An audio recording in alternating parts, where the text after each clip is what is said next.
adalah pemupukan dan perawatan. Pada masa awal pertumbuhan, pupuk yang dibutuhkan harus mengandung banyak unsur nitrogen. Pada fase berbunga atau berbuah, gunakan pupuk yang banyak mengandung fosfor dan kalium. Pemakaian urea tidak dianjurkan untuk pemupukan buah naga, karena sering mengakibatkan busuk batang. Pemupukan dengan pupuk kompos atau pupuk kandang dilakukan setiap 3 bulan sekali dengan dosis 5-10 kg per lubang tanam.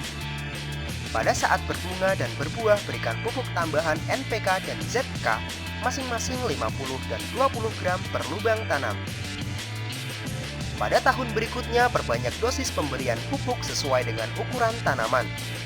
Pupuk tambahan berupa pupuk organik cair, pupuk hayati, atau pupuk hormon perangsang buah bisa diberikan untuk memaksimalkan hasil panen.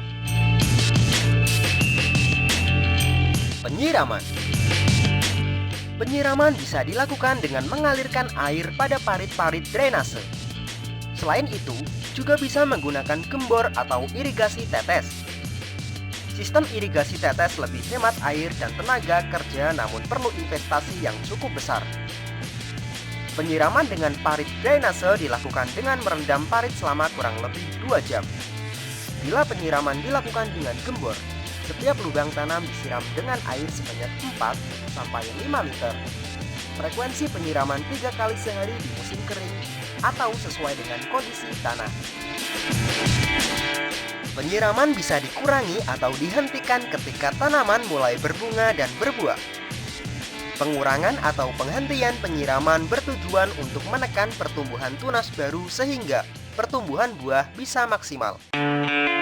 Penyiraman tetap dilakukan apabila tanah terlihat kering dan tanaman layu karena kurang air. Pemangkasan.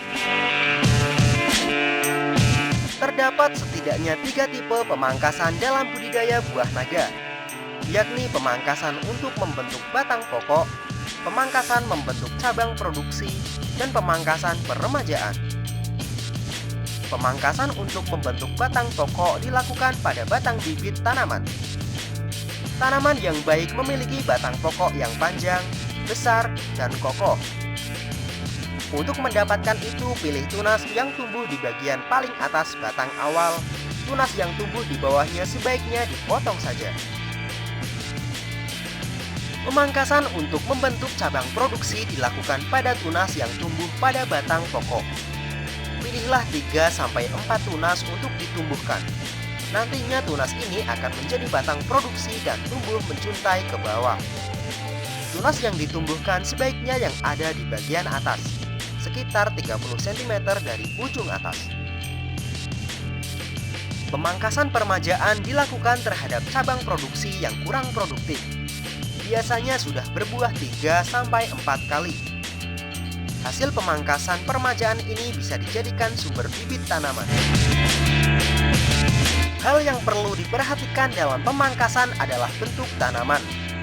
Biasanya tanaman buah naga tumbuh tidak teratur.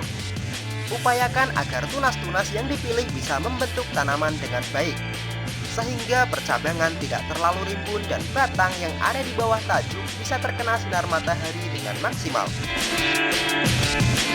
Dan yang terakhir, kita akan mempelajari cara pemanenan buah naga. Tanaman buah naga berumur panjang. Siklus produktivitasnya bisa mencapai 15-20 tahun. Budidaya buah naga mulai berbuah untuk pertama kali pada bulan ke-10 hingga 12 terhitung setelah tanam. Namun apabila ukuran bibit tanamnya lebih kecil, panen pertamanya bisa mencapai 1,5 tahun sampai 2 tahun terhitung setelah tanam. Produktivitas pada panen pertama biasanya tidak langsung optimal. Satu tanaman bisa menghasilkan 1 kg buah. Dalam satu tiang panja terdapat 4 tanaman. Berarti dengan jumlah tongkat 1.600 dalam 1 hektar akan dihasilkan sekitar 6-7 ton buah naga sekali musim panen. Usaha budidaya buah naga yang sukses bisa menghasilkan lebih dari 50 ton buah per hektar dalam 1 tahun. Sedangkan untuk ciri-ciri buah naga yang siap panen adalah kulitnya sudah mulai berwarna merah mengkilap.